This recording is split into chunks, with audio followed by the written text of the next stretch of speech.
Entre Nos, con Patricia Armbulú.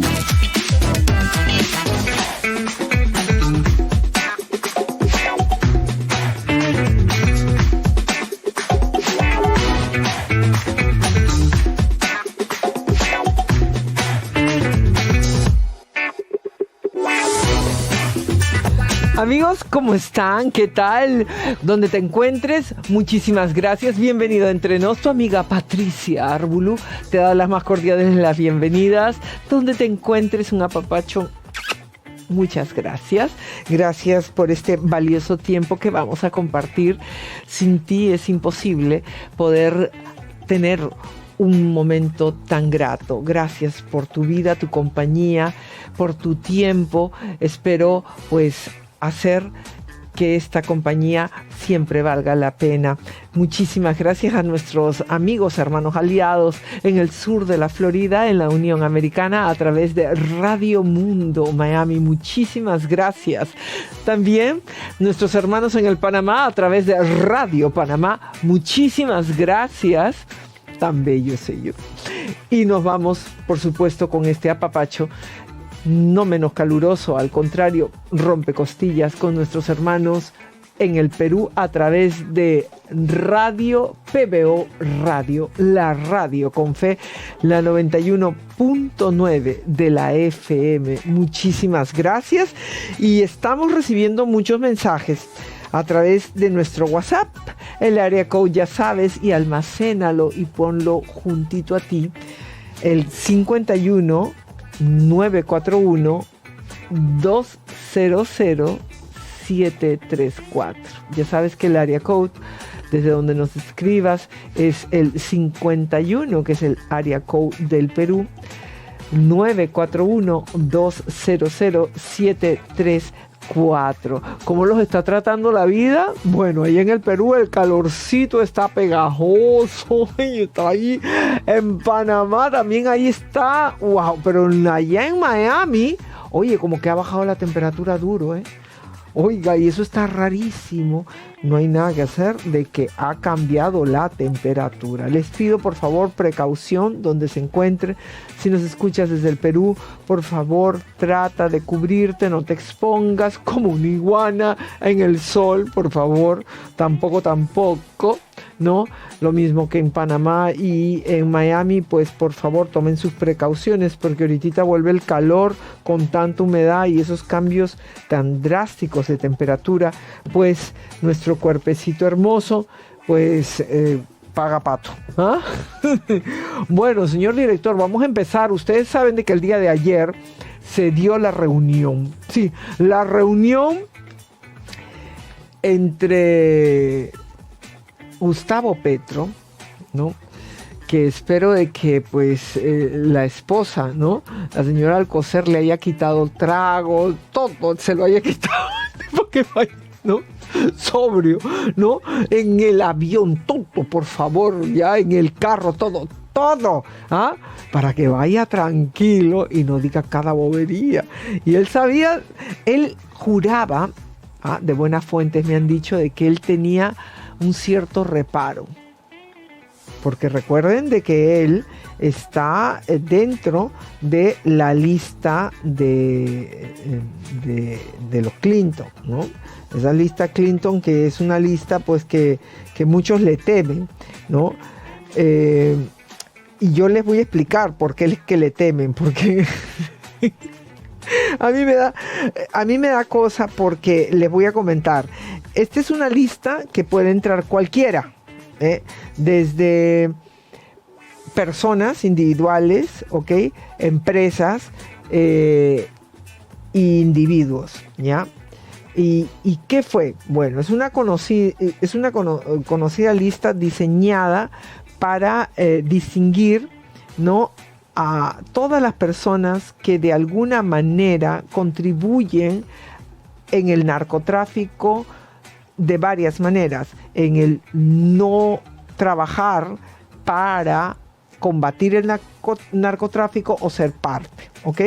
Entonces, es conocida como la lista OFAC, ¿no? Es, en otras palabras, una lista llena de sanciones económicas administrativas, ¿ya? Que es para Oficina de Control de Activos Extranjeros del Departamento de Tesoro de los Estados Unidos de América, ¿ya? Esta fue una orden dada, una orden ejecutiva. ¿Qué quiere decir ejecutiva? Bueno, que el presidente dio esto bajo una necesidad de momento, y eso es una ordenanza que hasta el día de hoy se ha mantenido en los Estados Unidos de América. Una orden ejecutiva puede ser revocada por el otro presidente que entre en la próxima administración, y si se mantiene es porque creen de que es necesaria y ha cumplido y cumple una función. Y pues ha sido creada desde 1995 y fue una orden ejecutiva dada por el expresidente Bill Clinton, ¿ok? En otras palabras, se creó para combatir el lavado de activos, el narcotráfico, y estuvo ampliamente dirigido para combatir la droga en los hermanos colombianos, porque estaba que operaba como loco el cartel de Cali en sus inicios, ¿ya? Y es por eso, básicamente. Entonces, por eso es que es conocida como la lista Clinton, ¿ya? ¿Y qué es los puntos que ellos persiguen? Ya les hablo de lo que viene a ser el narcotráfico, pero también el lavado de activos, el crimen organizado, terrorismo, corrupción, obstrucción a la justicia. Son varios puntos, ¿ok? Entonces, ¿qué es lo que pasa con esto? Bueno, implica que si te dicen y te ponen a ti en la lista Clinton, en otras palabras, se te va a congelar y se te van a bloquear todos los activos en los Estados Unidos, propiedades, inversiones, cuentas bancarias que puedas tener en los Estados Unidos. Punto 2, se te prohíbe todo tipo de transacciones con personas y empresas o entidades de los Estados Unidos, obviamente. Se te dificulta extremadamente, ¿no?, operar en el sistema financiero internacional. ¿Okay? Es decir, bancos en el mundo, que todo lo que tenga que tener algún tipo de relaciones, ya sea personas que estén en esta lista, ningún tipo de operatividad pueden tener en el sistema financiero internacional. Se les cancela toda posibilidad de visa, y a este punto el presidente Petro no se le ha cancelado, no se le ha quitado de la lista Clinton que se le puso en esta lista en los pasados meses. Se le ha dado un permiso para que pueda tener esta reunión en la Casa Blanca, que por cierto no tuvo los honores de jefe de Estado ni nada, entró por la puerta del costado. Porque hay evidencia, y de buena fuente me dicen que pues en Palacio Nariño, es decir, Palacio de Gobierno de Colombia, temían de que ahí mismo lo iban a agarrar. Después de la reunión le iban a decir manito para atrás, pla, pla, compañía con Maduro, ¿ok? Y Petro sabía que hay pruebas, ¿no? Entonces se ha venido a poner bacán y todo. Bueno, otra de las cosas, cancelación pues de la visa, que ya les dije, un daño reputacional, porque ahí no es que te metan de tonto o que me parece, pruebas, ¿ok? Y las empresas y personas que puedan o tengan negocios con alguien que esté dentro de esa lista, mandan cancho. O sea, se fastidiaron, ¿ok? Entonces, solo para refrescarles la memoria, desde el pasado octubre, pues el señor Gustavo Petro, junto con su esposa, Nicolás, el hijo de Nicolás Maduro, o sea, Nicolásito, ¿no? Armando Benedetti y varios están metidos en esta lista. No ha salido de la lista Gustavo Petro, el presidente de Colombia. Se le dio y se le ha otorgado un permiso para que venga a los Estados Unidos de América. Terminó la reunión, que ahora yo les voy a decir qué se habló, ¿ok? Porque ha sido algo bastante privado, pero tenemos pues los puntos claves de muy buena fuente, ¿ok? Pero estas fueron las declaraciones con las que pues se despachó el presidente colombiano luego de la reunión que tuviera con el presidente Donald Trump. ¿Qué siento yo de lo que vi y de lo que sentí? Confusión alrededor de la realidad que acontece, por ejemplo, en problemas como el narcotráfico, como la energía, líneas diferentes, indudablemente, de ver el problema, algunas agresivas, otras más posiblemente construibles entre todos. Nos agarramos de eso, que nos junta, no que nos separa. E incluso en mi primera frase, cuando encontré al presidente Trump por primera vez en mi vida, porque no lo conocía, mirando las fotos de los presidentes de Estados Unidos, es que nos junta, estaba Lincoln ahí en la foto, la libertad. Podemos ser muy diferentes, civilizatoriamente hablando, históricamente hablando, pero lo que nos junta es la libertad. Y ahí comenzó la conversación. Se puede hacer un pacto por la libertad, se puede hacer un pacto por la vida. Vida y libertad hoy van juntas. Y sobre eso es que nos podemos juntar. Pues esa fue la conversación. Y por eso vimos cómo reactivar a Venezuela, no simplemente cómo condolernos de lo que sucedió en Venezuela, que es grave, sino cómo podría ser una reactivación de Venezuela con la ayuda de Colombia en su frontera, en su vecindad, occidental para Venezuela, oriental, nororiental para nosotros. ¿Cuál es el papel de Estados Unidos allí? Si no es levantar sanciones, por ejemplo, concretamente. Y cómo dejar fluir allí, incluso con aporte de los Estados Unidos, unos flujos que ya se han construido desde hace mucho tiempo, que son comunes, una realidad, lo repetimos muchas veces, Colombia y Venezuela somos un mismo pueblo, una misma historia, y por tanto en los momentos más difíciles donde se pone en cuestión la existencia de nuestras naciones, dejarla fluir y juntarse y volverse poder como Bolívar pensó que podríamos ser. Una verborrea, ¿no? Lo más gracioso es que él comenta, ¿no? Que estaba ahí con el presidente Donald Trump y vio el retrato de Lincoln, ¿no? Y vio ahí y dice él de que le evocó la libertad, ¿no? Nada, ahí se te evocó el recordar un traguito Lincoln. Un aguardientico. Ay, mi Pedro. Bueno, lo que se sabe es que se abordó los detalles, ¿ok? En ese diálogo, entre otras cosas, esto fue lo más relevante que ocurrió, y es que se abordó su salida, ¿no? De la lista Clinton, ¿ya? Y entonces le dijeron de que no hay problema. Vamos a ver la posibilidad y evaluarlo de que usted salga de la lista Clinton. Entre otras cosas, usted debe de esperar, obviamente, hasta junio, que vamos a verlo. Desde finales de junio veremos y abordaremos su estatus en la lista Clinton. No sin antes, usted, por favor, reconozca que necesitamos que su país tenga unas elecciones el próximo 21 de junio, ¿no?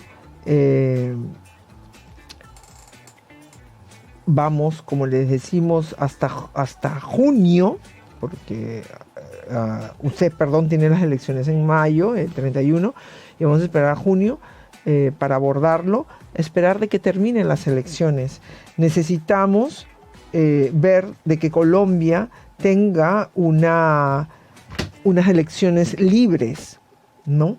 Tenga unas elecciones en paz, evite la posibilidad de que participen los hoy funcionarios públicos en política para poder asegurar una neutralidad, una limpieza y una paz en su gobierno y en las elecciones, ¿no?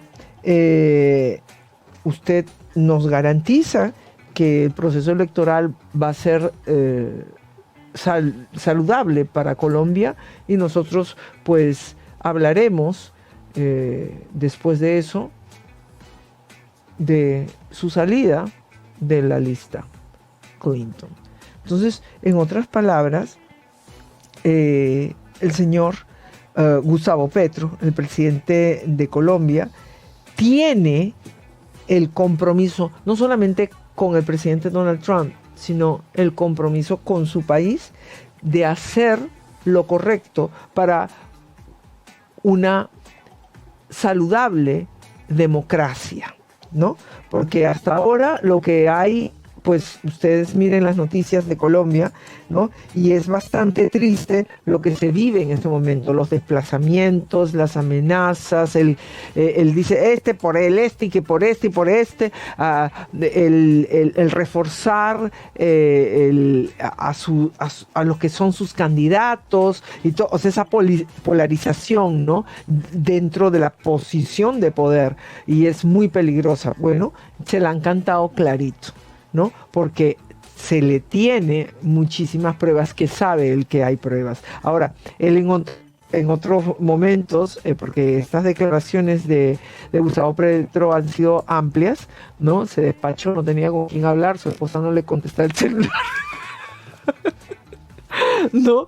Entonces, entre otras cosas, el presidente pues ha pedido que haya habido un genocidio, habló de los hechos ocurridos hace muchísimo tiempo, que tiene mucho que ver su historia, y le ha pedido documentos que los desclasifiquen los Estados Unidos de América, que él no sabe su historia. Entre eso habló lo de que ocurrió en el Palacio, ¿no? de Justicia, donde precisamente su guerrilla tuvo una intervención y murieron muchísimos. Entonces pide que se desclasifique, que acaso él no conoce su historia. Yo creo que Gustavo Petro ha venido equivocado y una vez más se ha expuesto. Yo lamento muchísimo que más que diplomacia, él no piense en su país, sino en el yoísmo, ¿no? Y en los intereses de un grupo de sus amigos, de sus compáis, ¿no? Que hay evidencias que ha habido ahí una reciprocidad de dejar hacer, dejar pasar, ¿no? De unos negocios que pues empañan el buen nombre de nuestros países, y en este caso de nuestros hermanos colombianos. Muchísima pena. Señor director, esta semana ustedes me lo están pidiendo, dar una opinión con respecto a eso. La verdad es que yo creo honestamente que no hay mucho que decir. Y fueron las palabras de este señor Bad Bunny en la entrega de los premios Grammys. Adelante, señor director. El triunfo de Bad Bunny en la ceremonia de los premios Grammy se convirtió en uno de los momentos más virales de la noche, no solo por sus reconocimientos musicales, sino por el mensaje político que lanzó desde el escenario y que rápidamente generó reacciones en redes sociales. El cantante puertorriqueño se llevó los premios a Álbum del Año y Mejor Álbum de Música Urbana, y durante su discurso aprovechó para manifestarse en contra de la política migratoria de Estados Unidos y del Servicio de Inmigración y Control de Aduanas. Sus declaraciones provocaron la respuesta del actor Eduardo Verástegui, quien criticó tanto el mensaje como la música del artista. A través de sus redes sociales, cuestionó el valor actual del premio y comparó a Bad Bunny con ganadores de otras épocas. ¿Qué tiempos aquellos en los que ese premio lo recibían Frank Sinatra, Adele o Stevie Wonder? Hoy basta con ponerse vestidos, balbucear letras inintangibles, glorificar la vulgaridad y cantar con la boca llena de comida para que te lo regalen, escribió. Verástegui también calificó como contradictorio el discurso del cantante, al considerar que no coincide con lo que dicen sus canciones. Este personaje afirma que no somos animales, pero se comporta como tal. Dice que el ice es salvaje, mientras su música promueve lo más salvaje del instinto, sin orden, sin belleza y sin responsabilidad, añadió. En una segunda publicación, aunque aseguró no estar en contra de los gustos musicales, criticó el trabajo de Bad Bunny. Una cosa es música y otra muy distinta es ruido, cantando con la boca llena de comida y con letras que denigran al ser humano.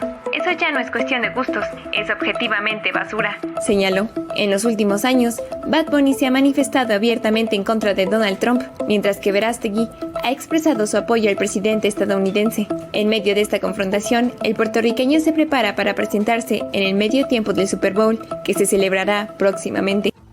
Bueno, después de ver, ¿no? Esta premiación, ¿no? Todos estamos claros quién es Bad Bunny, ¿no? Es un artista, hoy llamado artista, que yo creo que es un despropósito en todo el sentido de la palabra, y lo que conocemos como definición como tal de lo que es un artista, pues no encaja, pero como no hay otra cosa y es lo más, ¿no? Pero para mí es todo lo opuesto de lo que es un artista. Definitivamente aquí hay una agenda, hay un propósito y un despropósito de la música, ¿no? Que ahí juegan muchísimos, pero los entiendo inclusive, y no lamento porque es así lo que ha querido hacer la señora, por ejemplo, Gloria Estefan, ¿no? Una señora Gloria Estefan que aplaude lo que ella sabe que no tiene sentido. Ella sabe perfectamente lo que es música, pero también sabe perfectamente de que tiene detrás pues una columna vertebral que es su esposo, Emilio Estefan, que a duras penas la ha puesto en los escenarios más grandes con las más grandes porque él ha ocupado puestos estratégicos en la música y ella y él, para poder estar siempre ahí vigentes, han sido parte del contubernio de un partido político, porque eso es así. Entonces ella sabe lo que está apoyando y lo que está aplaudiendo. Su hija, que es una chica talentosa, no puede figurar, ¿no? Porque ella sabe que hay una agenda ahí. Hay otro que menos talento tiene, pero ahí, y ella aplaude. Yo no sé cómo pueden dormir. Pero el otro punto es que hablan con respecto al ICE, por un organismo que se creó, una agencia de seguridad de los Estados Unidos que se crea después de los hechos del derribo de las Torres Gemelas, ese atentado terrorista que cambió la historia de los Estados Unidos de América como es concebida, y se funda prácticamente en el año 2003, en marzo, el ICE. Si bien es cierto, hay escenas crudas de lo que está ocurriendo, también hay que decir de que esas mismas escenas no son nuevas, no deberían de ser así violentas, pero hay un ensañamiento con esta administración, es verdad, ¿no? Entonces, el punto claro es de que, en mi opinión, se ha desperdiciado el tiempo de una plataforma de poder decir y llamar a la unión y a la cordura.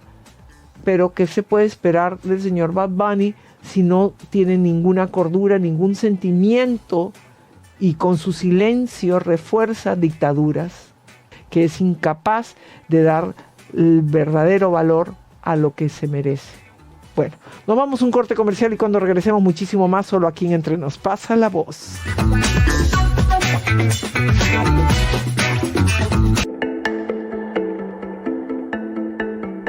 Un movimiento en el calendario judicial de Estados Unidos acaba de afectar todavía más la relación con Venezuela. El gobierno estadounidense solicitó el aplazamiento de la próxima audiencia en el caso penal contra el detenido expresidente venezolano Nicolás Maduro y su esposa Cilia Flores.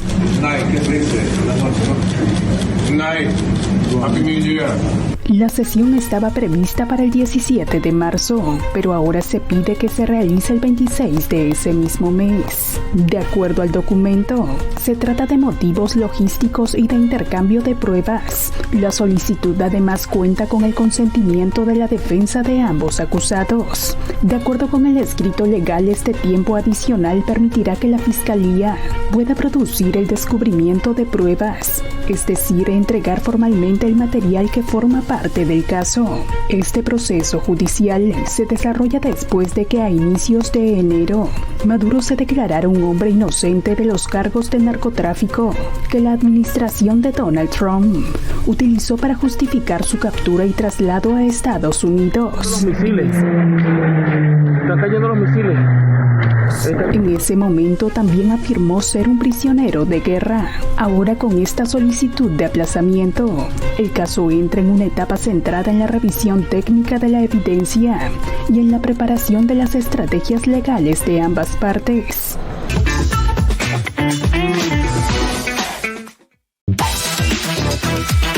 Entre nos, con Patricia Arbolú.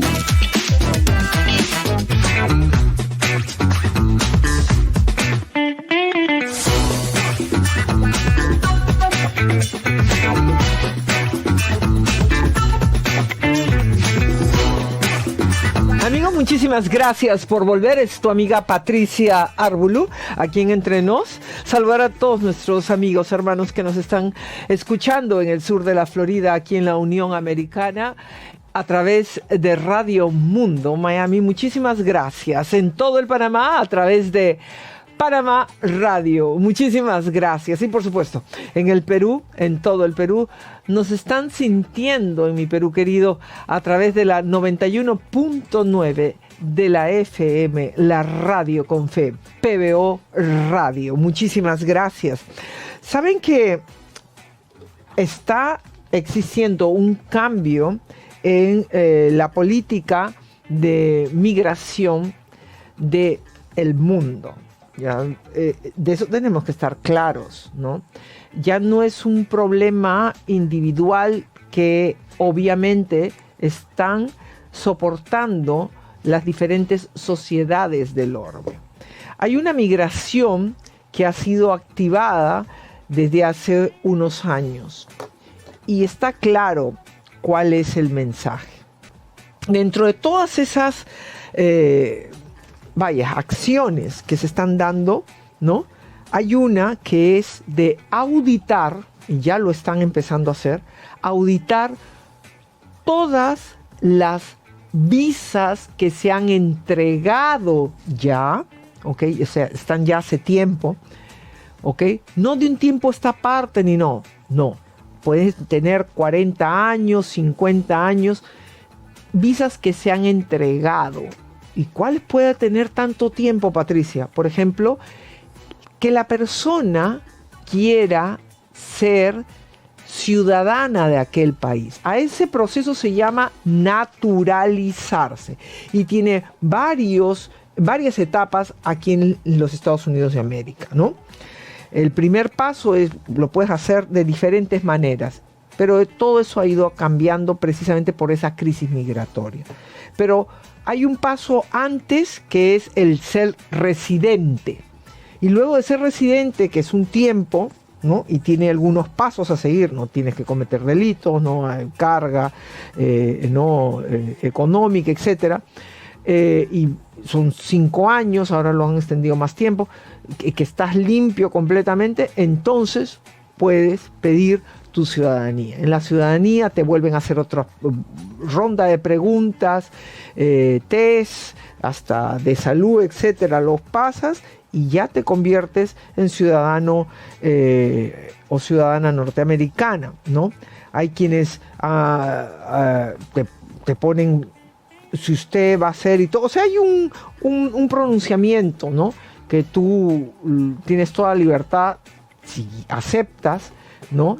Esa juramentación, levantas tu mano derecha y dices, sí, acepto, ¿no? Es todo un proceso y es una ceremonia que es importante, no es una mera ceremonia, ¿no? Porque aquí los norteamericanos creen mucho en tu palabra. O sea, tú dices, esto es, eso es. Tú les mientes, se fastidió la cosa, ¿no? Entonces, este es el caso, ¿no?, que está en este momento ahorita ocurriendo en los Estados Unidos de América, que están mirando todas esas ciudadanías adquiridas a través de la naturalización. ¿Qué otra manera puedes adquirir? Bueno, quienes nacen aquí, etcétera, ¿no? Pero esas de que pasaste ese proceso, eso se llama naturalizarte, y se está observando muchísimas, millones a nivel mundial. Sobre todo aquellos países que han tenido algún tipo de conflicto, ¿ok? Lo que se quiere es que, entre otras cosas, se quiere estar muy claros que las personas que no han nacido aquí y que se han convertido a adquirir la naturalización, la ciudadanía norteamericana, sean personas probas, sean personas dignas, sean personas que merezcan llevar esa ciudadanía. Entonces, están haciendo un estudio meticuloso y más o menos aquí te lo digo yo en un informe, porque lo que vamos a escuchar es algo que nos compete y que te pone más o menos en perspectiva de lo que ya es un hecho y está ocurriendo aquí en la Unión Americana. Adelante, señor director.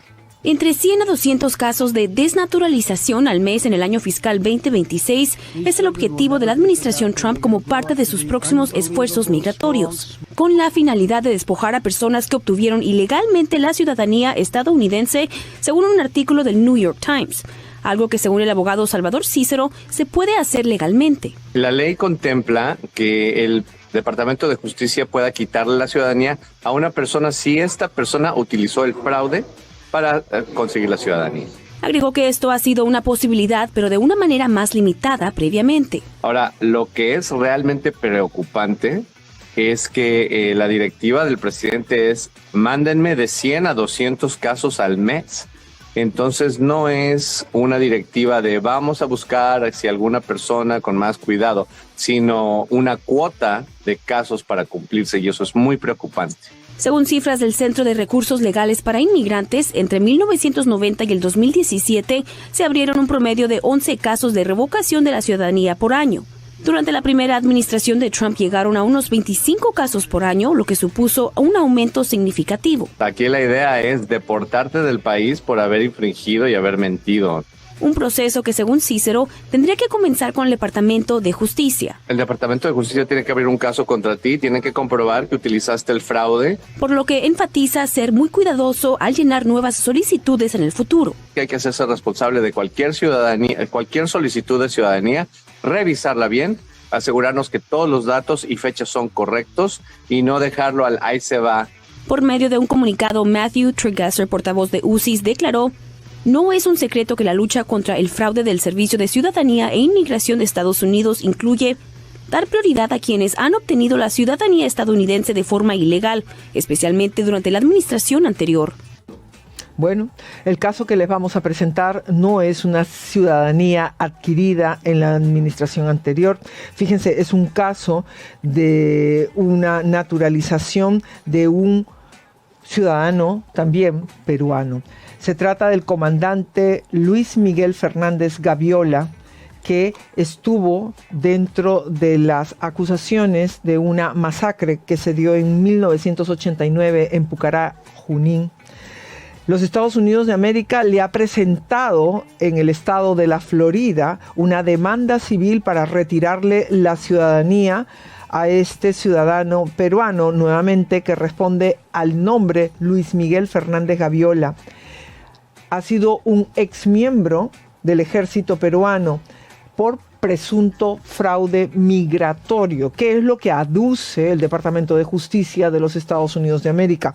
Dice de que él, cuando cambió del estatus de residente para ciudadano en el año 2003, pues se le volvieron a preguntar muchas cosas, si había ido en contra de los derechos humanos, algunas matanzas y todo, y dijo que no. ¿Ok?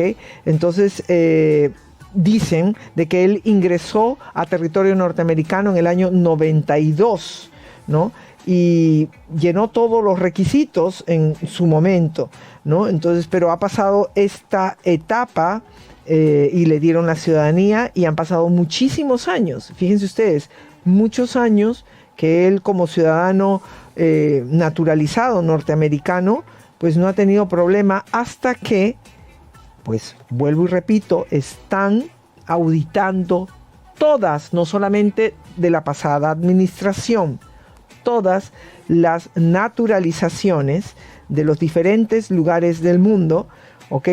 Pero con énfasis en los países que han existido algún tipo de conflicto. Ahora, ¿qué fue por lo cual este excomandante peruano estuvo inmerso en una investigación que dieron luego veredictos y etcétera? Para que nos comente todo esto que ocurrió en aquel año 1989, ahí en Junín, en Pucará, a lo que se denominó la masacre de Pucará de 8 ciudadanos peruanos. Tenemos al periodista de Huanca York Times, Percy Salomé, que le damos la bienvenida. ¿Cómo estás, Percy? Muchísimas gracias por estar aquí y comentarnos qué fue esto de la matanza en Pucará. Patricia, ¿cómo estás? Buenas noches. Mucho gusto también de hablar contigo y con tu público. Gracias. Sí, mira, en efecto, ahí en Perú tenemos una Comisión de la Verdad y Reconciliación que trabajó en el año 2001-2002. Uh-huh. Y esta comisión ha documentado, basado en testimonios y también en algunos documentos, de que la madrugada del 4 de noviembre de 1989, uh-huh, una patrulla antisubversiva del ejército, más o menos compuesto por 10 hombres, 10 militares, uh-huh, se vistieron de civil, se hicieron pasar por un grupo terrorista, en aquel momento el Movimiento Revolucionario Tupac Amaru, uh-huh, y bajo esa fachada pues ingresaron a diversos domicilios en esta comunidad de Pucará, uh-huh, y asesinaron a 8 personas, ¿no? 6 hombres y 2 mujeres, incluso una de las mujeres menor de edad, de 16 años. Uh-huh. Ese es el caso en específico que involucra a este ex miembro de las Fuerzas Armadas de Perú, uh-huh, el señor Luis Fernández, ¿no? Uh-huh.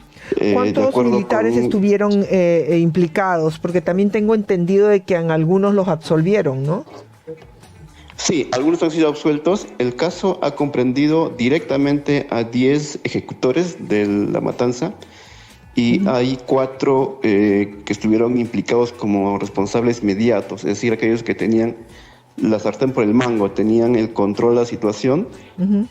Uno de ellos ha sido condenado, ¿no? El general Manuel Jesús Delgado Rojas, él ha, uh-huh, sido condenado.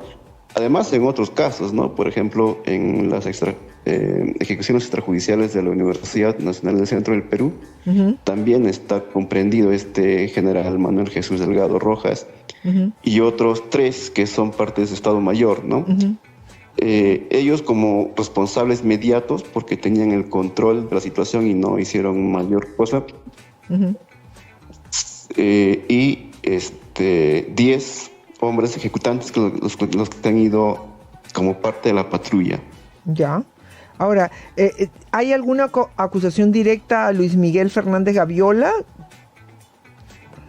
En algún proceso judicial ha estado implicado como uno de los agentes de inteligencia que ha estado en este operativo. Incluso un documento judicial, uh-huh, indica de que él fue el de la iniciativa para que los militares se vistieran de civil para que puedan ingresar al centro poblado, ¿no?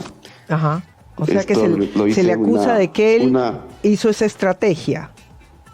Exacto, eso, uh-huh, lo hizo la Sala Penal Transitoria en una resolución del 2015 todavía. Ya. ¿No? Uh-huh. En uno de esos procesos es lo que indica eso. Uh-huh. Cabe recordar que el caso, antes de que llegue al Departamento de Justicia de los Estados Unidos de América, ha sido investigado por la División de Leyes sobre Violadores de Derechos Humanos, ¿okay? Que tiene una oficina del asesor jurídico, ¿ya? Que es el principal del Servicio de Inmigración y Control de Aduanas de los Estados Unidos de América, que depende mucho del Departamento de Seguridad del Estado norteamericano, ¿ya? Y entonces ya han hecho todo un expediente y se le ha llevado a la Fiscalía Federal del Distrito Sur de la Florida, que es Miami, ¿no? Y está este archivo ya formal en la Unidad de Litigios Afirmativos de la Oficina de Litigios de Inmigración de la División Civil. Yo asumo que esto, va a ser doloroso. Desde el año 2003 tiene una naturalización, es un ciudadano norteamericano, ya, y que ahora pues esta unidad de la División de Leyes sobre Violadores de Derechos Humanos pues haya visto este hallazgo, porque él mintió, dijo que no había perseguido a nadie, nada. Y ahí está el problema. Dime, al día de hoy, que ya existe una amnistía, ¿no? Y ya sería proscrito, ¿no? Por el tiempo, porque no estaba contra los derechos humanos, eso no existía hasta antes ¿verdad? Del 92. No, en el Perú los casos de violaciones a los derechos humanos son juzgados de acuerdo a la Comisión Interamericana de Derechos Humanos o a la Corte también Interamericana, en el sentido de que los delitos de lesa humanidad no prescriben. El Perú es parte de esta norma, así que estos delitos no prescriben, ¿no? Sí, pero perdón, recordemos, Percy, de que de lesa humanidad como tal, donde está parte del expediente y está el nombre de este ciudadano, todavía es ciudadano norteamericano, el ex comandante Fernández Gaviola, no estaba tipificado en el Perú. Yo entiendo lo que tú estás diciendo, este ente transnacional, pero no estaba tipificado como un delito de lesa humanidad. Entonces, los cargos que se le han formulado a nivel fiscal y en el proceso judicial es por homicidio, ¿no? A él y otros varios, claro. Algunos como ejecutantes directos y otros como responsables mediatos. Claro, por eso. Y él sería como indirecto. Claro, porque él directamente no ha hecho la ejecución, sino que él ha estado al mando de algún grupo de los que han estado en la ejecución del operativo militar, ¿no? Ahora, todavía quedan familiares de esta masacre, asumo, ¿no? Hermanos peruanos en esa área de Pucará. Sí, claro, es una comunidad agrícola dedicada a la agricultura, queda al sur de la ciudad de Huancayo, en el centro de Perú. Sí, hay mucho dolor por esta situación, ¿no? Ahora, mira, Percy, esto que ocurrió en el momento estábamos en una guerra contra el terrorismo, ¿no? Si bien es cierto, nada es justificado de ningún lado, ¿cierto? Había una estrategia para ir contra los terroristas. ¿Qué fue lo que los llevó a estos militares a ir ahí, a la zona? ¿Por qué van a la zona en estas ejecuciones extrajudiciales? Claro, ha sido una política de Estado, ¿no? Desde 1988 se declara en estado de emergencia ciertas zonas donde había mucha influencia de grupos subversivos, específicamente Sendero Luminoso y el MRTA, y bajo esta situación de emergencia le entregan el control territorial y la seguridad al ejército. Y entonces se conforman los comandos, todas las seguridades te quedan a manos del ejército y se conforman. Por ejemplo, Pucará queda al mando del ejército y es la 31 Brigada de Infantería que queda aquí en Huancayo, el cuartel 9 de diciembre, desde donde comienzan, a realizar estas actividades, ¿no? Ya. Hay una estrategia que se sindica a ciertas personas,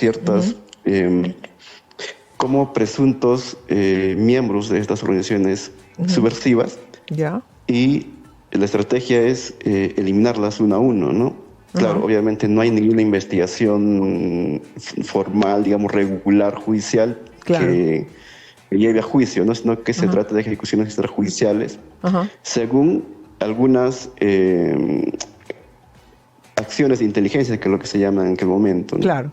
Incluso por eso en esta operación hay una persona que va como que indica, ¿no? Con una relación en una hoja de papel con los nombres de las 8 víctimas, y este informante va señalando, pues, ¿no? Lo que vio. A los presuntos senderistas, presuntos miembros de grupos subversivos, como te digo, sin mayor prueba, ¿no? Simplemente por la indicación de alguien. ¿Y que decía que era ¿Cómo se hacía, Percy? ¿Qué sabes?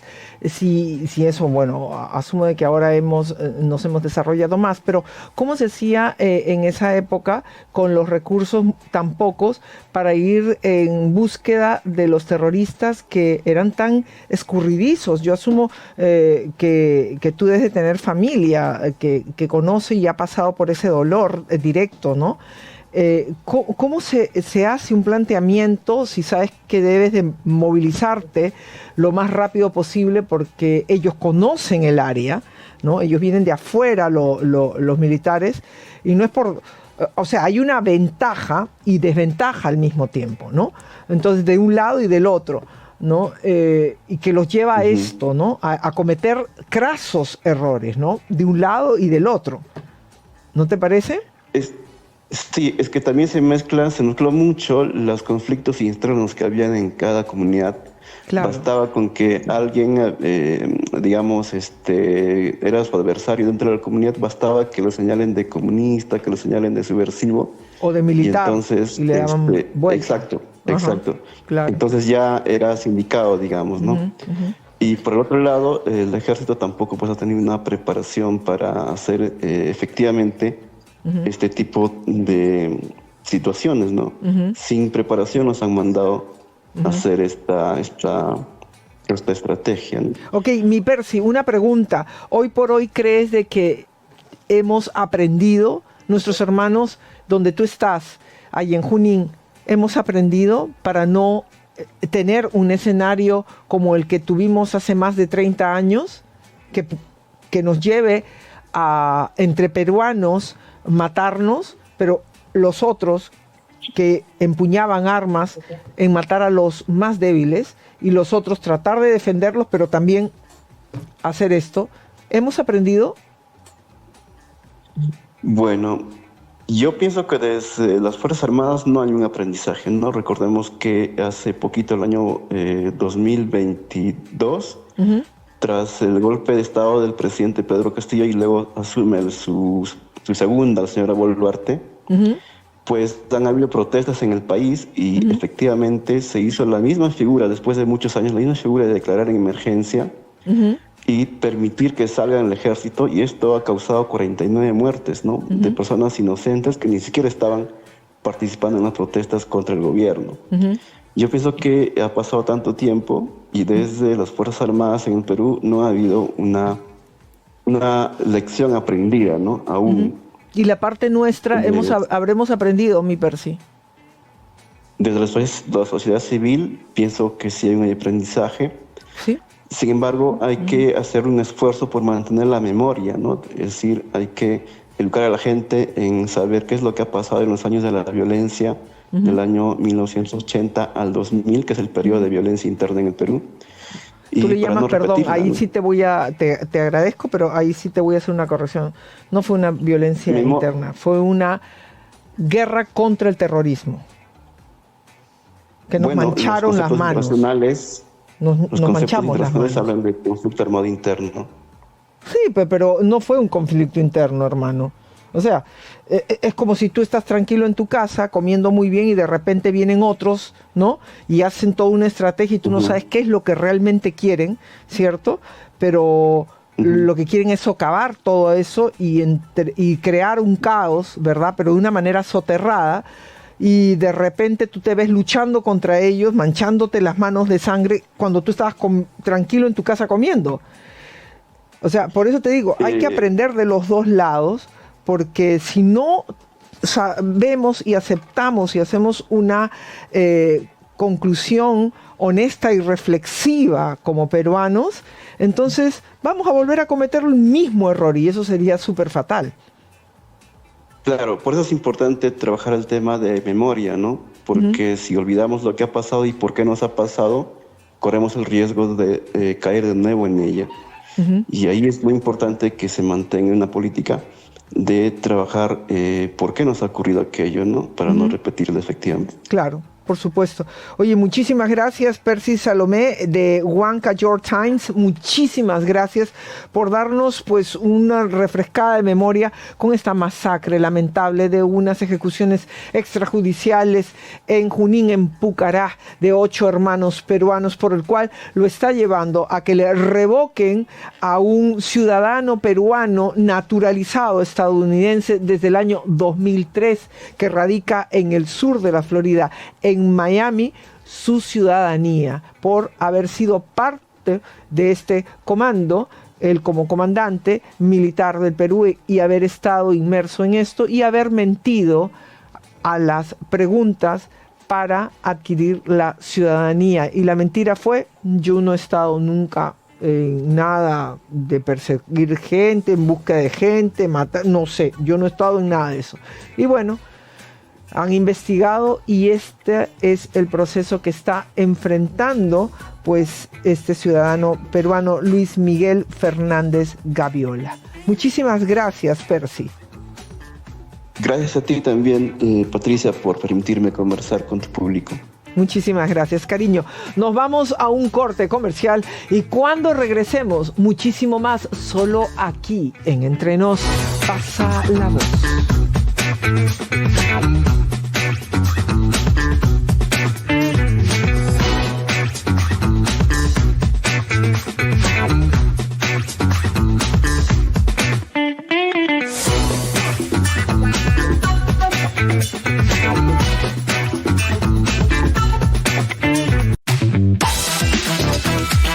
Entre Nos, con Patricia Arbolú.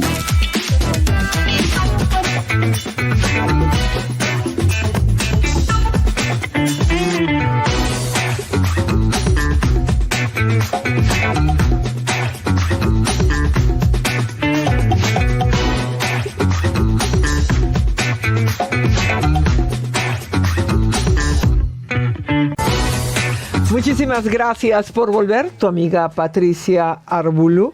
Oiga, como que me quedé con ganas ahí, igual le sentí las mismas ganitas a nuestro invitado, ¿no? Del segmento anterior, nuestro querido Percy, ¿no? De Huanca York Times, ¿no? Ahí quiso, pero señor director, por favor, a ver si lo invitamos la próxima vez, porque no es lo mismo conflicto interno que lucha contra el terrorismo, que eso fue lo que tuvimos, que se hayan dejado y nos hayamos dejado de que nos cambien conceptos para sostener la victimización, y es por eso que tenemos hoy por hoy pues muchas dudas de lo que ha ocurrido y tampoco hemos logrado una sanación óptima en la sociedad. Y me refiero del Perú, señores, puesto que luego del decenio del presidente Fujimori, que supimos cómo terminó todo eso, ¿cierto? Y no podemos negar que hubo una lucha contra el terrorismo, donde sí es también muy cierto, hubieron lamentablemente algunos focos de excesos, pero no fue la generalidad, eso no se llevaba en agenda. Sin embargo, vino luego otro presidente, ¿no? Que fue el presidente Paniagua, y el presidente Paniagua se hizo pan y agua todo, ¿no? Porque literalmente así fue, se hizo una comisión de la verdad que dejó más mentiras que verdad, y se dejó tomar definiciones antojadizas frente a hechos reales, y no pudimos sanar, ¿no? Se nos obligó a cambiar como un switch para la continuidad y también el ensañamiento de algunos que dijeron, bueno, ya se fue, ya no nos van a perseguir y todo, y entonces hubo pues unas sentencias bastante, vamos a decir, que no fueron justas, ¿no? Sobre todo con algunos militares. Hubo generalidades a otros que sí, lamentablemente, pero no fue el común denominador. Ocurrieron hechos como el que hablamos en el segmento anterior, pero lo cierto es, señores, de que hoy por hoy el peruano no conoce exactamente algunos, y en zonas donde tenemos mucha presencia de hermanos países, sobre todo la frontera sur del Perú, con Bolivia, en la época de Evo Morales, aprovechó muchísimo para contar una historia que no es real, y también ha habido un abandono hasta el día de hoy de parte del Estado con nuestros hermanos, sobre todo que colindan en partes como estas, y entonces hemos dejado que otros edulcoren nuestra historia, y esa es la realidad. Por eso es que tenemos, y creo yo, esto es una opinión muy personal, creo que en el Perú hay una sociedad que no ha sanado, ha pasado el tiempo y ha heredado una parte que ha quedado en vacío completo, ¿cierto? Y no hemos logrado cerrar ciclo, ¿cierto? Y eso es lo que tenemos hoy por hoy. Pero bueno, vamos a hablar de algo, y nos quedamos también, pues, ahí en América Latina, y quiero agradecer esta entrevista que pues pudimos lograrla gracias a nuestros hermanos de Radio Panamá en el marco de la CAF, del Foro Económico Internacional, que se diera hace ya más de 7 días en Panamá, y quisimos lograr contactar con el expresidente de Colombia, Iván Duque, que se hizo presente. Entonces, la primera pregunta que le hacemos al presidente Iván Duque, el expresidente de Colombia, es: ¿qué opina sobre específicamente este diálogo del CAF, este Foro Económico Internacional que se ha dado en Panamá? Creo que es un mensaje de optimismo, y creo que es un mensaje también de que seguimos los latinoamericanos construyendo nuestro camino para el desarrollo regional. Mire, hay cosas tan elementales como esta. América Latina tiene el porcentaje más bajo de comercio intrarregional, y necesitamos que América Latina aumente mucho más el comercio entre nuestros países. Por eso ese tiene que ser uno de los temas centrales de esta conferencia. Segundo, que también honremos el compromiso de seguir enarbolando la Carta Democrática Interamericana para rechazar las dictaduras y para promover la democracia como el ambiente ideal para tener un buen clima de inversión y la prosperidad de la sociedad. Y tercero, que también fortalezcamos la coordinación en materia de seguridad para enfrentar las amenazas comunes que tenemos, donde por supuesto está el narcotráfico, el terrorismo, y quizás le diría una cuarta, que pensemos en una región donde el bono demográfico lo vinculemos con las oportunidades que nos están trayendo las nuevas tecnologías como la inteligencia artificial, para que América Latina sea ganadora de todo esto. Pero Bueno, y va a ser ganadora, porque aquí en los Estados Unidos de América hay miles de despidos, precisamente porque están siendo reemplazados por la inteligencia artificial, y hace falta talento, y es ahí que los ojos se están depositando en América Latina. Seguimos en el diálogo con el expresidente Iván Duque. Dígame, señor presidente, ¿cuáles cree usted son los problemas hoy de América Latina? No, yo creo que, ha hecho mucho daño toda esa connivencia del Foro de Sao Paulo con el crimen organizado y con la delincuencia.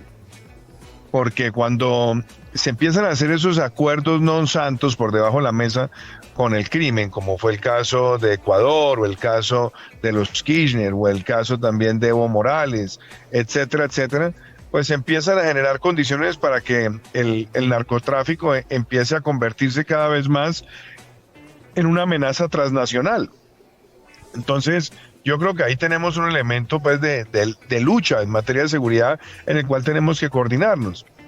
Pero creo que también lo otro es que América Latina, al aumentar las posibilidades de su comercio intrarregional, al tener cadenas de valor agregado, al desarrollar capacidad empresarial, industrial para la producción de bienes y servicios, pues va también a reducir la presión para que más ciudadanos miren en la migración la alternativa.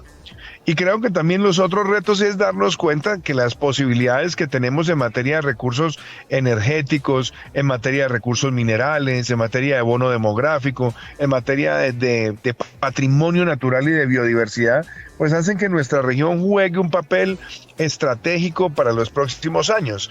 Y creo que los latinoamericanos tenemos también que asumir ese gran reto. Y yo también quiero decirle una cosa, hoy básicamente la política de América Latina se divide entre demócratas y autócratas. Y los demócratas, que son los que están generando las mejores condiciones de inversión, están trayendo resultados. Así muchas veces toque tomar decisiones impopulares. Mire, yo respeto lo que está ocurriendo en Panamá, donde el gobierno hizo la reforma del Seguro Social, impopular pero necesaria. Y fíjese, eso está haciendo que Panamá sea visto por los mercados, por instituciones como la CAF y por muchos más, como un país serio, como un país que no está haciendo piruetas para la tribuna, sino que está haciendo las reformas estructurales que se requiere para la sostenibilidad de las finanzas públicas y para darle estabilidad de largo plazo a los inversionistas.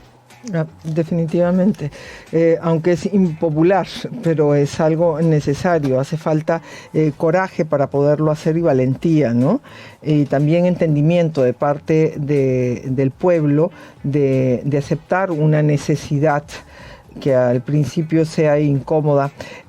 Señor expresidente Iván Duque, ¿qué es su opinión básicamente con lo que ocurrió el pasado 3 de enero con respecto a la abducción, le llamo yo, a esta intervención quirúrgica de parte del gobierno de los Estados Unidos en Venezuela para sacar a Nicolás Maduro? ¿Cuál es su opinión básicamente con respecto a Trump?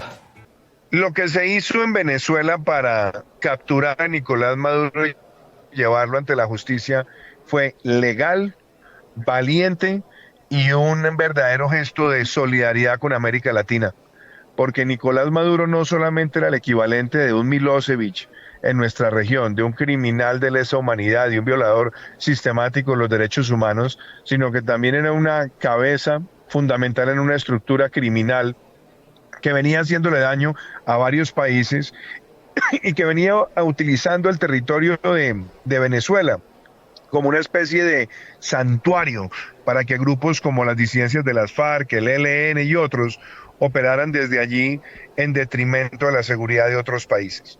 Entonces creo que haber hecho una operación de precisión legitimada por todas las determinaciones de la justicia de los Estados Unidos y respaldada también por varios países latinoamericanos que entienden que liberar a la región de ese sátrapa era fundamental para la seguridad hemisférica, a mí me parece que es un gran paso y yo lo celebro. Y creo que ahora lo que tenemos que buscar es que los países latinoamericanos que defienden la Carta Democrática, países como Panamá, también hagan parte del grupo de observación de la reconstrucción de Venezuela, de tal manera que se elimine el aparato represivo, se liberen todos los presos políticos, se permita el retorno de los líderes de la oposición y se pueda eventualmente construir una junta de unidad nacional donde esté presente también María Corina Machado, Edmundo González, y que permita a partir de ahí forjar todo lo que es el restablecimiento de un sistema electoral creíble y también las reformas institucionales para que también haya una reingeniería de las fuerzas militares que ya no tengan ese mando descentralizado con actividades criminales, sino que tengan nuevamente una leal subordinación a la Constitución y la ley, de tal manera que Venezuela se pueda proyectar hacia el futuro como una tierra. Y creo que Estados Unidos ahora, en cabeza del Rubio, del secretario Bassett y también de otras figuras de la administración, del presidente J.D. Vance, tienen la oportunidad de ayudar a que Venezuela se convierta en un faro de la democracia, justo en el año donde Estados Unidos está celebrando 250 años del Acta de Independencia. Señor expresidente Iván Duque, ¿cómo ve usted la posición, el desempeño hoy por hoy de la encargada de gobierno en esta transición hacia la democracia de Venezuela por parte de la señora Delcy Rodríguez? Pues yo no creo que Delcy Rodríguez sea presidenta de nada. Ella en este momento sencillamente es una especie de regente transitoria mientras la estabilización, la reconstrucción y la transición que ha expresado el secretario Rubio se consolida. No tiene legitimidad, no la tenía Maduro, pero la va a tener ella. Ella está en una postura de subordinación y espero que así se mantenga, de tal manera que se puedan activar las otras fases. Es que no nos olvidemos que Venezuela es un estado fallido, allí no hay imperio de la ley, ahí no hay separación de poderes, ahí no hay organismos de control, ahí no hay poder electoral creíble, ahí no tenemos una credibilidad en el Banco Central, en la política monetaria. Entonces, sencillamente toca reconstruirlo todo y ella lo que tiene en este momento es que seguir las instrucciones para facilitar que las otras etapas que pueden ser secuenciales, pero también pueden ser simultáneas, se forjen con velocidad.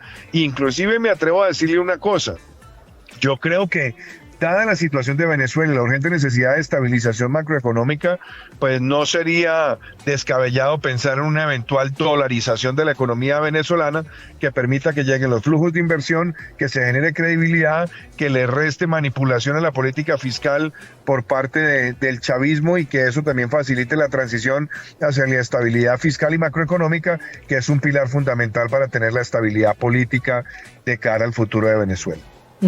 Señor expresidente, está en este momento la presencia de dos grandes potencias, ¿cierto?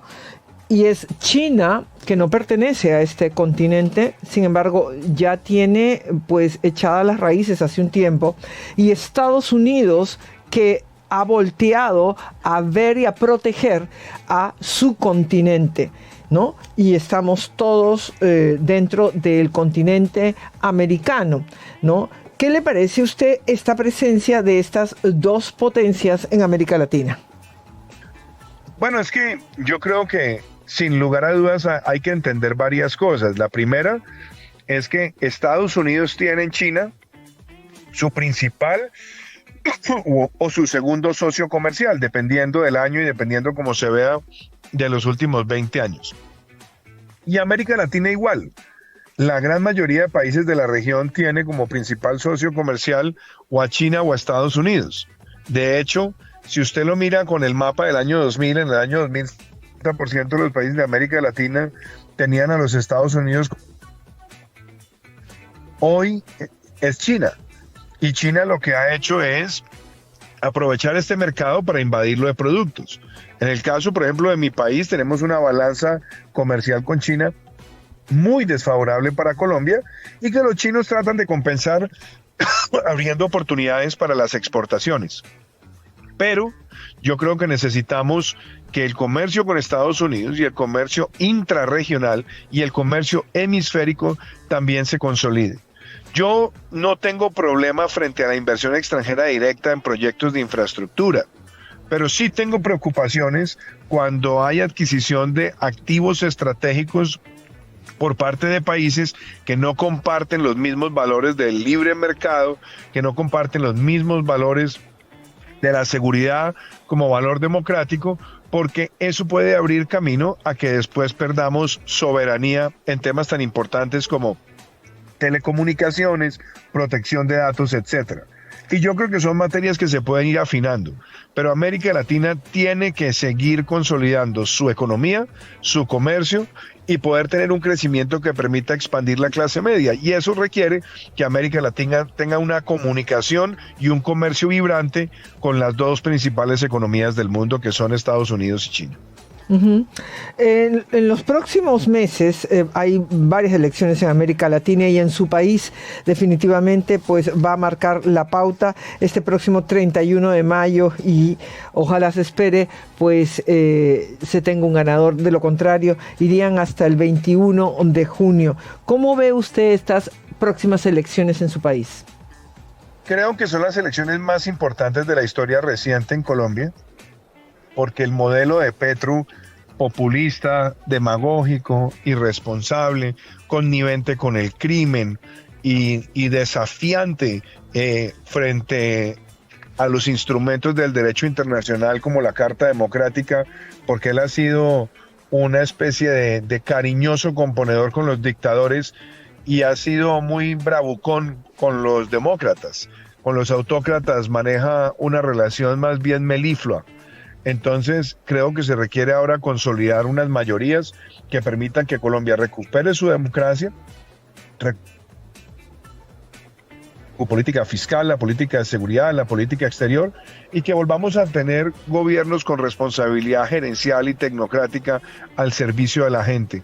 No esa diletancia verbal desaforada que lo único que ha traído es la ilusión para una gente, cuando en realidad lo que se está forjando es hambre para mañana. Mire, vamos a ver el final del gobierno Petro con el mayor déficit fiscal de nuestra historia reciente, con la mayor de deuda como porcentaje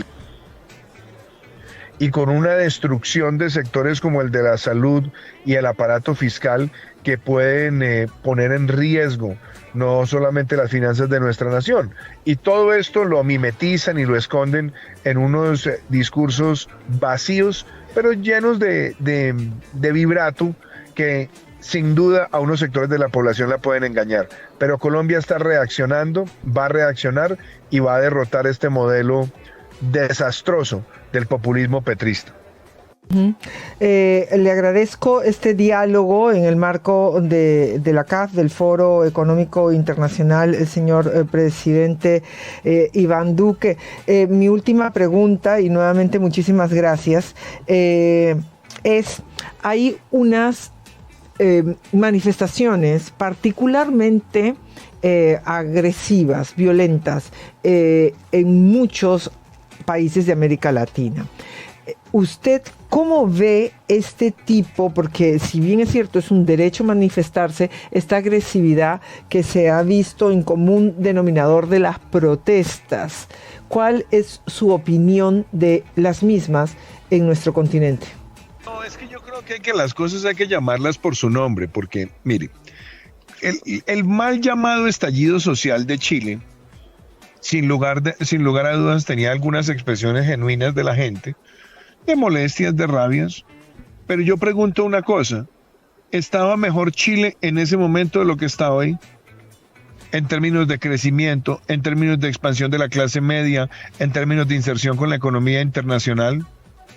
Hemos visto un crecimiento mediocre, paupérrimo en Chile durante el gobierno Boric, y hemos visto inclusive que se aumentó mucho más el costo de vida que lo que se hizo sencillamente cumpliendo una norma responsable en el transporte público, que fue lo que desató el mal llamado estallido social.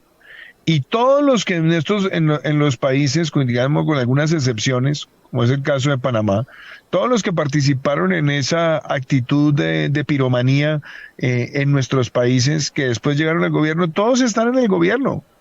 Todos los que incendiaron a Colombia hoy están en el gobierno Petro. Aquí ya se acabó el Comité Nacional del Paro. Los sindicatos en Colombia están anestesiados porque todos están en el gobierno. Los famosos sindicatos de maestros están todos en el gobierno recibiendo toda suerte de prebendas. Y entonces uno tiene que darse cuenta que es que lo que hay detrás de esto es lo que llamaban algunos la combinación de todas las formas de lucha. Entonces ya no se conforman con la lucha ideológica, política y electoral, sino que tratan de incendiar al país, manipular a la población.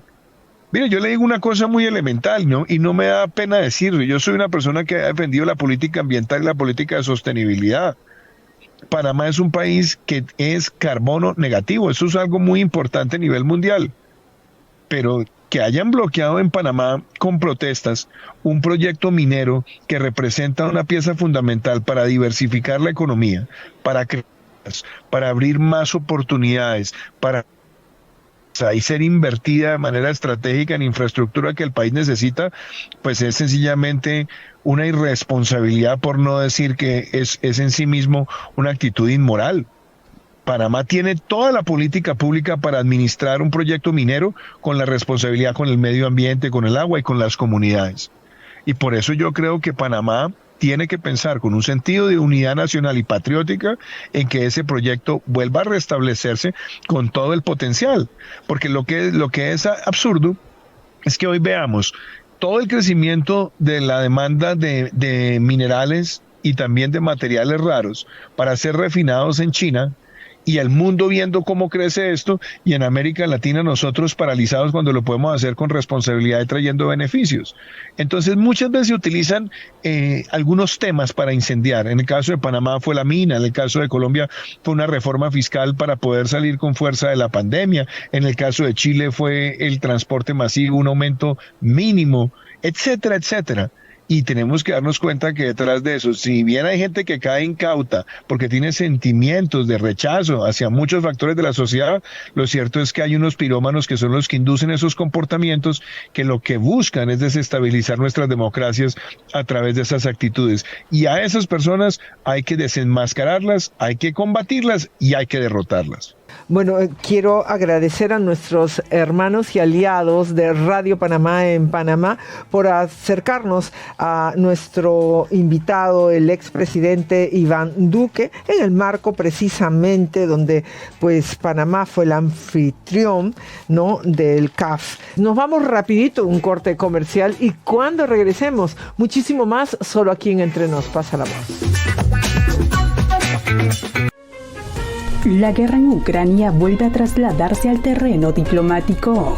Moscú confirmó que este miércoles y jueves se desarrollará en Abu Dhabi una nueva ronda de negociaciones en la que participarán equipos de Rusia, Ucrania y Estados Unidos. Esta localidad ya había sido escenario a fines de enero, en un encuentro de 2 días entre representantes de Ucrania, Rusia y Estados Unidos, centrado en uno de los puntos más sensibles, la definición territorial de Ucrania en el periodo posterior al conflicto. En ese contexto, Rusia ha reiterado su exigencia de mantener el control del Donbass, parcialmente ocupado desde el inicio de la invasión. De acuerdo con la agencia rusa TASS, se ha logrado avanzar en algunos temas. Sin embargo, el panorama sigue lejos de estar resuelto. El proceso de negociación abarca temas territoriales y políticos de fondo, incluidos el estatus de los territorios bajo control ruso en el este de Ucrania. Es por eso que las posturas de Kiev y Moscú han generado cruces diplomáticos y el camino hacia eventuales avances se presenta incierto ante las diferencias sobre integridad territorial y soberanía. Ahora la mirada internacional se centra en Abu Dhabi, donde estas jornadas de diálogo medirán hasta dónde puede avanzar todo lo referente a la vía diplomática, en medio de un conflicto que sigue activo desde febrero de 2022. Entre Nos, con Patricia Armbulú. I don't care who you are, get back in your vehicle. Back up. Back up. En medio de cuestionamientos, el gobierno de Donald Trump ahora apunta a la supervisión de sus propios agentes. Las autoridades anunciaron que los oficiales de inmigración comenzarán a usar cámaras corporales, empezando por Minneapolis. La secretaria de Seguridad Nacional, Kristi Noem, informó que los agentes desplegados en esa ciudad llevarán estos dispositivos de manera inmediata. La medida surge tras la muerte de 2 ciudadanos a manos de oficiales de inmigración en Minneapolis. cuando las diferencias parecían escalar con amenazas y advertencias militares. Desde Teherán surge ahora una señal política que cambia el escenario. El presidente iraní ordenó abrir conversaciones con Estados Unidos sobre el programa nuclear. El anuncio llega mientras el presidente estadounidense Donald Trump se mostró confiado en la posibilidad de alcanzar un acuerdo luego de varios días de advertencias cruzadas. Tenemos una armada, tenemos una flota enorme que se dirige en esa dirección. Tal vez no tengamos que usarla, ya veremos. Las colas frente a las gasolineras se extienden por cuadras y los apagones ya alcanzan unas 10 horas en La Habana. Esa es la imagen que se repite en Cuba, donde el gobierno acusa a Estados Unidos de intentar asfixiar a la economía de la isla. Creo que lo que se viene va a estar duro, muy duro y si esto es una ola en USD para echarle dólares, es que es demasiado duro. La semana pasada, el presidente Donald Trump firmó un decreto que amenaza con imponer aranceles a los países que vendan petróleo a La Habana y sostiene que Cuba representa una amenaza excepcional para la seguridad nacional estadounidense. Después de meses con la frontera cerrada, hay movimiento en Rafah. Israel reabrió parcialmente este fin de semana el paso entre Egipto y la Franja de Gaza, un punto clave para el envío de ayuda humanitaria. Sin embargo, llega con límites.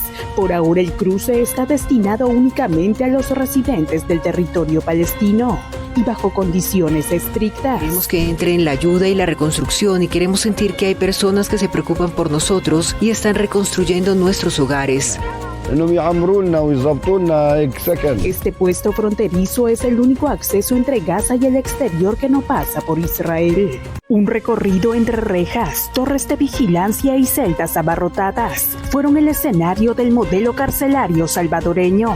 Es por eso que el presidente electo de Chile, José Antonio Kast, pidió al mandatario Nayib Bukele colaboración para mejorar la seguridad en las prisiones chilenas. Después de reunirse con Bukele, Kast dejó claro que no necesariamente se replicaría el mismo esquema, ya que las condiciones son distintas. También queremos pedirle la colaboración a ustedes en temas de mejorar nuestro sistema penitenciario, en conocer mejor su sistema de derecho penal. Los presos del Cecote están acusados de pertenecer a las pandillas Mara Salvatrucha. Entre advertencias de guerra y movimientos militares, el presidente de Estados Unidos, Donald Trump, asegura que todavía espera alcanzar un acuerdo con Irán. Lo dice después de que el líder supremo iraní Ali Khamenei destacara que una intervención militar podría desatar una guerra de alcance regional. Los estadounidenses deben saber que si inician una guerra, esta vez será una guerra regional. La tensión se arrastra desde las protestas que estallaron a finales de diciembre en Irán. La represión de las autoridades llevó a Donald Trump a amenazar con una acción militar.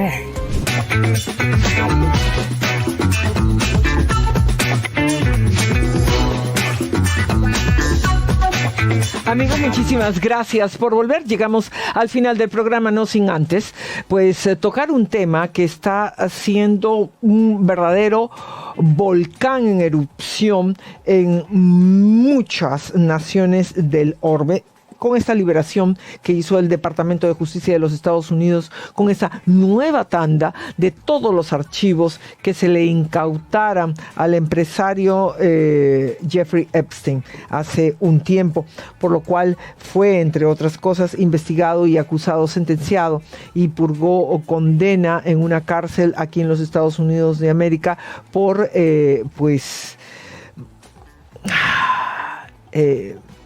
trata de personas, ¿cierto? Y apareciera muerto, suicidado, se dice, en su celda hace algunos años.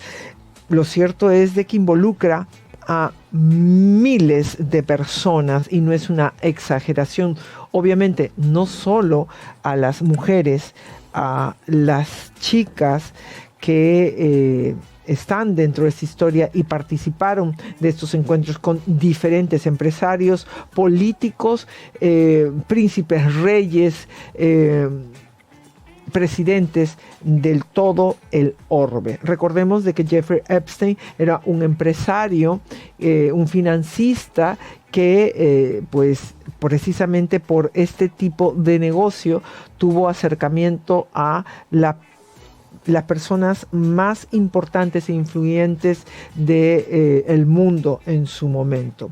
Y su negocio, entre otras cosas, pues para llegar a concretar muchos de sus negocios, entre otras cosas, pues utilizaba el sexo, ¿no? Y entonces se pedía como en carta qué tipo de mujeres y cómo querías y todas eran casi jovencitas, chicas muy jóvenes, que caían seducidas en que para cambiar sus vidas y etcétera, e inclusive iban a su casa en el Caribe, ¿no?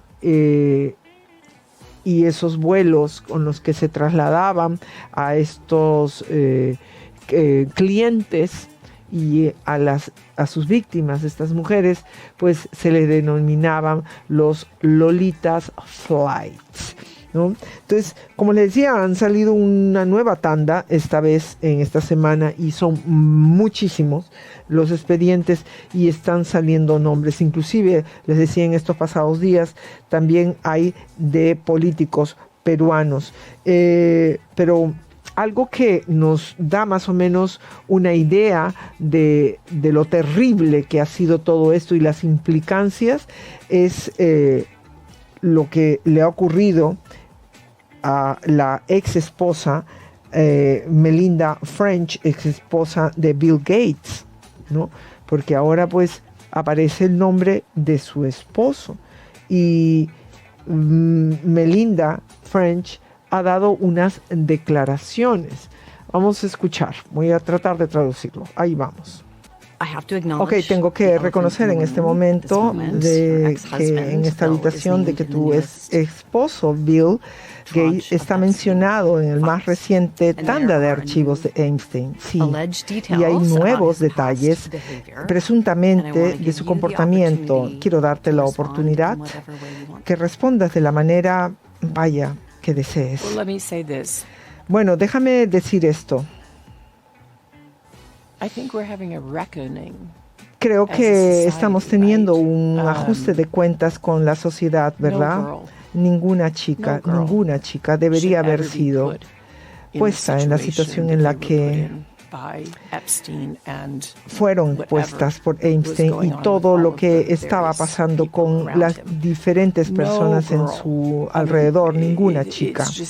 Quiero decir simplemente que es desgarrador, ¿verdad? Recuerdo recuerdo que a mis hijas teniendo esas edades, ¿verdad? Y entonces para mí es personalmente muy difícil ver esto con los detalles, ¿verdad? Trae recuerdos muy dolorosos en mi matrimonio, pero he tenido que seguir adelante con eso. Deliberadamente lo aparté y seguí adelante. Estoy en un lugar realmente inesperado y muy hermoso en mi vida. Entonces, cualquiera que sean las preguntas con esto, ni siquiera puedo, o esas preguntas de personas que quieran, esto es de mi ex marido. Y estoy tan feliz de estar lejos de esto en ese momento. Tengo que poner las palabras en contexto. Nuestros oyentes y los correos electrónicos de los archivos, se dice que tuvo él muchas aventuras e inclusive contrajo una infección sexual y quería darte a ti una medicina sin que tú lo supieras. ¿Todo esto acaso es falso? Eso es lo que ha dicho la oficina de él. ¿Puedes responder de todo esto, de este presunto comportamiento de él? ¿Cuál es tu emoción dominante cuando lees todos estos detalles en el artículo? Bueno, tristeza, simplemente una tristeza increíble. Una tristeza increíble, ¿verdad? Y de nuevo, puedo tomar mi propia tristeza y mirar a esas chicas y decir, Dios mío, ¿cómo pudo? Les pasó a esas chicas, ¿verdad? Y entonces para mí Es solo tristeza, porque, ¿sabes? Me fui, dejé mi matrimonio, tuve que dejar mi matrimonio, tuve que dejar ese sentir y eventualmente dejar hasta la fundación. Solo tristeza, es verdad, y es como que y al menos he podido seguir adelante en mi vida y espero que haya algo de justicia para todas esas mujeres, que las veremos enfrente en los micrófonos, ya lo hemos visto en el DC, y que pasaron simplemente, lo que pasaron es inimaginable. Bueno, señores, estas son las declaraciones de Melinda French, ¿no? De la ex esposa de Bill Gates, pero también hay otros personajes involucrados en esto, ¿no? Hay múltiples nombres y esto nos lleva a pensar ¿por qué hemos llegado a este punto? Hay puntos que son increíbles, que inclusive estaban preparándose para las pandemias. Y dice algo así: discutamos los próximos pasos, por ejemplo, cómo involucrar oficialmente a la OMS o al Centro de Control de Enfermedades. Espero que podamos lograrlo. Fíjese, donde tomaban las decisiones políticas. Esto es increíble. En la isla de Einstein se tomaban... es increíble. Y los médicos, ¿no?, les decían que eran unos conspiranoicos. En la isla de Einstein hablaban cómo involucrar a la OMS y al Centro de Control de Enfermedades. ¿Sabes qué? Esto es repugnante. Lo que está saliendo es algo que nos debe llevar a todos a pensar detenidamente las cosas, a los gobiernos también detenidamente las cosas, ¿ya? Pero si les parece poco, también hay que recordar algo, porque eso no lo digo yo, está en las evidencias. El que hoy es presidente, en el año 2015 denunció todo el tema de la isla de Einstein. Eso hay que decirlo.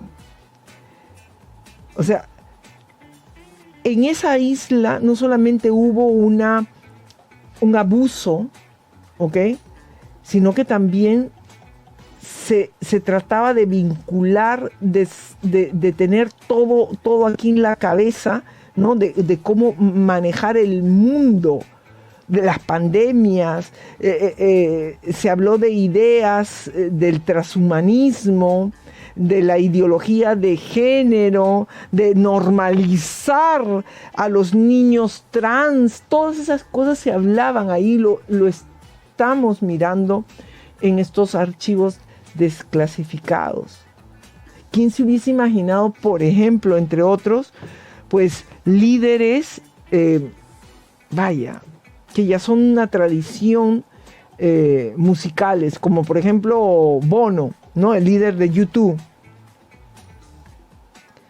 fue acusado por una de las víctimas, ¿no?, o sea, de Einstein, o sea, fue acusado por una víctima, de todo este involucramiento a este vocalista de la banda U2, a Bono.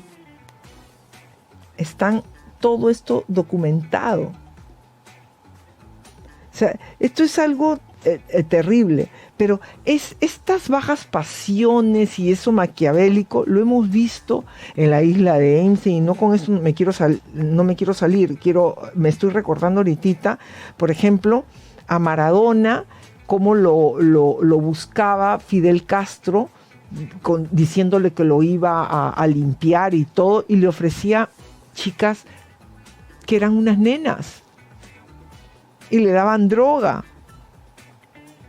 ¿Se dan cuenta? Pero lo buscaban a Maradona porque ¿qué era Maradona? ¿Qué representaba a Maradona? A todo esto, que también está múltiples veces haber viajado el expresidente Bill Clinton, ¿ok? Bueno, la Comisión de Supervisión de la Cámara de Representantes aquí en Estados Unidos acaba de aprobar una resolución de declarar en desacato a ambos esposos Clinton, a Bill y Hillary, por negarse a dar testimonio en el caso de Epstein. O sea, esto es, ¿saben qué, señores? Es terrible todo lo que está saliendo.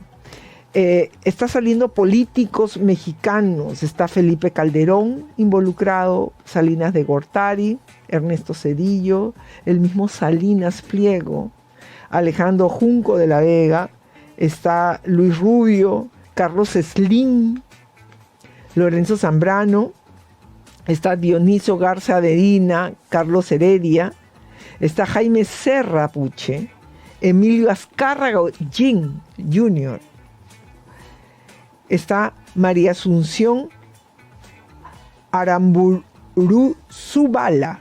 Tiene un apellido simple esta mujer, que es una empresaria toda la vida muy difícil. Está Antonio del Valle, Luis Altoaguirre, está Herminio Blanco Mendoza, Antonio Madero, pero también nos podemos ir a Perú. Y en Perú mencionan a Hernando de Soto en un correo electrónico donde se queja a Epstein, se le quejan y le dice: es un economista, tatín, tatá, y quiso salir conmigo y tener un encuentro y tatín, tatán, y a mí me dio asco. Pero también mencionan, y esta es la parte que Dios, o sea, ¿qué hacemos con tanta información hoy por hoy? ¿No? También mencionan a PPK, pero ¿cómo es que mencionan a PPK? Bueno, PPK sale a relucir a través de su yerno, ¿no? Entonces sale un correo electrónico que dice: Jeffrey se encontró con un viejo amigo mío de 30 años, Charles Stevenson. ¿Quién es Charles Stevenson? Es el yerno de PPK, ¿no? Y dice Charles Stevenson, que es presidente de la Junta de 740 Park Avenue, ¿no? De su departamento ahí en Nueva York, y ha hecho una fortuna. Es brillante, como 2 veces loco, y ha tenido 4 esposas, pero es una gran persona y un amigo maravilloso. Su esposa Alex Kuczynski, cuyo padre fue ministro de Finanzas en Perú y también vicepresidente, Jonathan, me di con él, es inteligente, y que sí, pudiéramos hablar sobre mujeres en la conversación. Le encantaría que los 3 tuviéramos un almuerzo. Confía en mí, es tan inteligente como ellos vienen. Déjame saber para que puedan organizar esto. Confía en mí, ustedes 2 harán grandes cosas. Están triangulizando un encuentro entre el yerno de PPK, Epstein, ¿no? Y los que fueran luego los dueños de Doe Rum, que es una empresa minera metalúrgica, ¿no?